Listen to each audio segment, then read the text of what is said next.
लोकसभा चुनावों का आगाज हो चुका है। ऐसे में बढ़ती गर्मी के साथ में सियासी पारा भी चढ़ता जा रहा है। खासतौर पर बात की जाए उत्तर प्रदेश की, तो एक अहम भूमिका उत्तर प्रदेश निभाता आ रहा है और निभाएगा भी, क्योंकि 80 सीटें यानी कि सबसे ज्यादा सीटें उत्तर प्रदेश से जाती हैं। और ऐसे में उत्तर प्रदेश की राजनीति प्रधानमंत्री की कुर्सी का रास्ता भी तय करती है। कई मायनों में ये सीट खास हो जाती है। आज हम मौजूद हैं कानपुर में, यहाँ पर अकबरपुर लोकसभा सीट पर हम मौजूद हैं और आज हम खास बातचीत करने वाले हैं बसपा के द्वारा उतारे गए कैंडिडेट मिस्टर राजेश कुमार के साथ में, द्विवेदी जी के साथ में।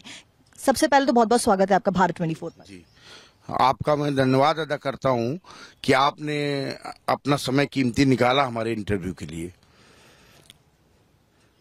और आगे बताइए। सबसे महत्वपूर्ण बात यह कि मामला कहा जा रहा है कि जो मुकाबला है वो त्रिकोणीय है, क्योंकि एक तरफ इंडी गठबंधन है जहां से सपा का कैंडिडेट उतारा गया है, दूसरी तरफ है बीजेपी जहां से फिलहाल मिस्टर भोले कंटेस्ट करते हुए नजर आ रहे हैं इलेक्शन। क्या कुछ लगता है आपको कि आपकी जीत कैसे सुनिश्चित होगी इस मुकाबले के बीच में? पहली चीज तो ये है कि हमारा बसपा का कोर वोटर काफी ज्यादा मात्रा में, लगभग 5 लाख वोटर हमारा बसपा का कोर वोटर है। और उसके अलावा मैं ब्राह्मणों में अकेला प्रत्याशी हूं और ब्राह्मणों का पूरा 5 लाख वोट है ब्राह्मणों का हमारी अकबरपुर लोकसभा सीट से।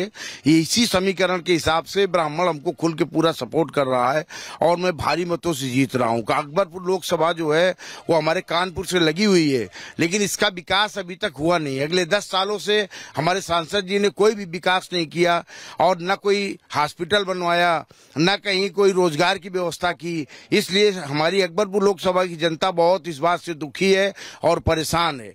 इसलिए मैंने उनको सबको वादा किया है कि मैं अकबरपुर लोकसभा को बड़े रूप में हॉस्पिटल, शिक्षा और रोजगार की व्यवस्था देने के लिए मैं ग्रेटर कानपुर बनाने का पूरा प्रयास करूंगा। और अकबरपुर की जनता ही मेरा पूरा परिवार है। उस परिवार की तरह मुझे जो सम्मान मिल रहा है, जो मुझे प्यार मिल रहा है, अकबरपुर की जनता हमको भारी मतों से समर्थन कर रही है और भाजपा को मैं 2 लाख वोटों से हराऊंगा। इसलिए कि भोले सिंह से जनता हमारे क्षेत्र की संतुष्ट नहीं है। खासकर उन्होंने ब्राह्मणों का बहुत उपेक्षा की है। इसलिए हमने ब्राह्मणों का प्रतिनिधित्व करते हुए हमें सर्वजन हिताय, सर्वजन सुखाय के लिए मैं काम कर रहा हूं। आदरणीय बहन जी ने मुझ पर विश्वास जताया, मैं उस पर खरा उतरूंगा और ये मैं वादा करता हूं कि अकबरपुर लोकसभा को बदल दूंगा, अपने परिवार की तरह रखूंगा।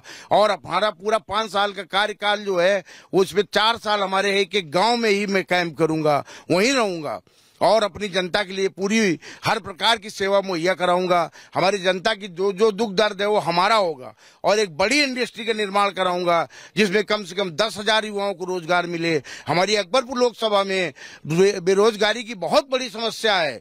अच्छे अच्छे बच्चे पढ़े लिखे सब बेरोजगार घूम रहे हैं, उनको कोई काम नहीं मिल रहा है। तो मेरी सर्वप्रथम ये वरीयता होगी कि मैं अकबरपुर लोकसभा में ऐसी इंडस्ट्री लगाऊंगा जिसमें 10,000 नौजवानों को रोजगार दूंगा। उसके लिए मुझे चाहे जितना परिश्रम करना पड़े। ये मुकाबला त्रिकोणीय है या फिर बसपा वर्सेस बीजेपी है या फिर बसपा वर्सेस इंडी गठबंधन के कैंडिडेट की तरफ है? ये केवल भाजपा वर्सेस बसपा है। और राजाराम पाल जी पहले रह चुके हैं यहाँ सांसद और उन्होंने कुछ ऐसी छोटी हरकतें कर दी जिसके कारण जनता उनसे नाराज है। वो आप सबको मालूम है कि वो छोटी से पैसे के लिए वो उसमें अरेस्ट किए गए थे, हाईजैक हुए थे। इसलिए जनता उनको पसंद नहीं कर रही है और मैं भाजपा को भारी मतों से हराऊंगा और मैं भाजपा से ही लड़ रहा हूं।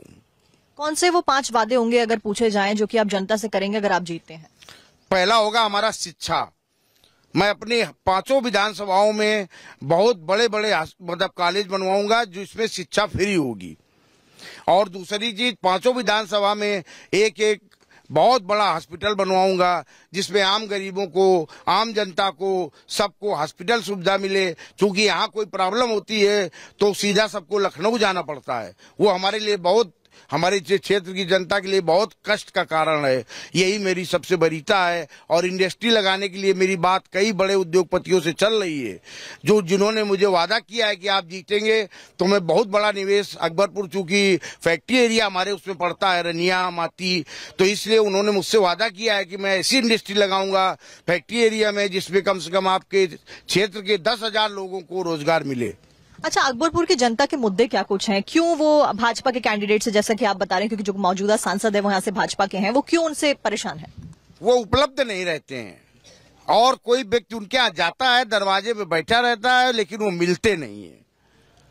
एक खास ही वर्ग के लिए वो काम करते हैं और इसी कारण उनको जनता कतई लाइक नहीं कर रही है।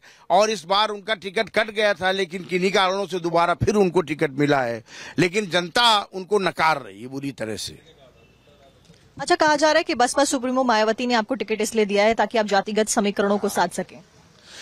आदरणीय बहन जी ने इस वजह से समीकरण ये बनाया है कि सबसे ज्यादा वोटर हमारा बसपा का है, जो लगभग 6 लाख है, और ब्राह्मण वोटर 5 लाख है। ये हमेशा ब्राह्मण बाहुल्य सीट रही है। आज इसके पहले हमारे जितने भी सांसद रहे हैं वो सब ज्यादातर ब्राह्मण ही रहे हैं। चाहे आप जगदीश अवस्थी को देख लीजिए, कांग्रेस से रहे, चाहे आप भाजपा से श्याम बिहारी मिश्रा जी को देख लीजिए। इसलिए आदरणीय बहन जी ने ये समीकरण देखते हुए हमको यहाँ पर क्षेत्र में उतारा है चुनाव के लिए। अच्छा, ब्राह्मण और ठाकुर वोटों के ऊपर आप लगातार जिक्र कर रहे हैं, ऐसे में मुस्लिम वोटर्स के ऊपर आप क्या कुछ कहेंगे? क्योंकि दाल में नमक की तरह मुस्लिम वोटर्स भी आते हैं, और अगर दाल में नमक नहीं होगा तो दाल गलती नहीं है। जी, मुस्लिम वोटरों का हमारा सीधा एक प्रोसेस है कि वो हमारी आदरणीय बहन जी के साथ है, चूंकि सबसे ज्यादा कैंडिडेट मुस्लिमों को बहन जी ने टिकट दिए हैं, और इसलिए जहां जहां मैं जाता हूं मुस्लिम का प्यार बहुत ज्यादा हमको मिल रहा है। और आदरणीय बहन जी हमेशा जब भी कोई बड़ा निर्णय लेती हैं तो हमारे मुस्लिम भाइयों को अपने साथ रखती हैं, इसलिए बहन जी के इस व्यवहार के कारण मुस्लिम हमारे साथ है।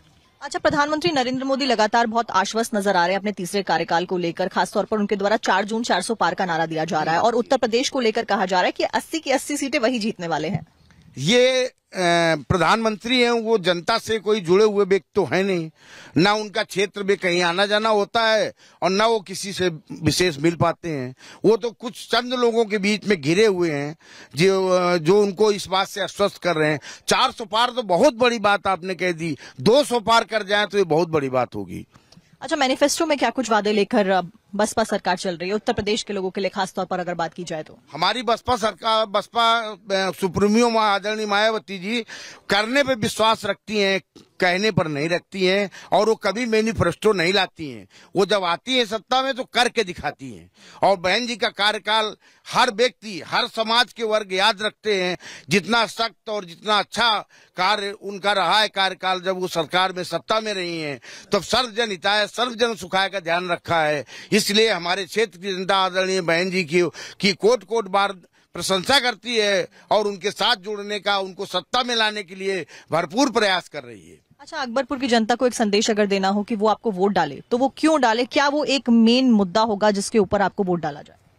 सबसे बड़ा मेरा मुद्दा है कि मैं अपने क्षेत्र में अकबरपुर लोकसभा में बराबर उपलब्ध रहूंगा, और मैं एक महीने का, साल में 12 महीने होते हैं, मैं एक महीना पूरा प्रवास करूंगा हर विधानसभा में। 5 महीने मेरा प्रवास में रहेगा 5 विधानसभा में।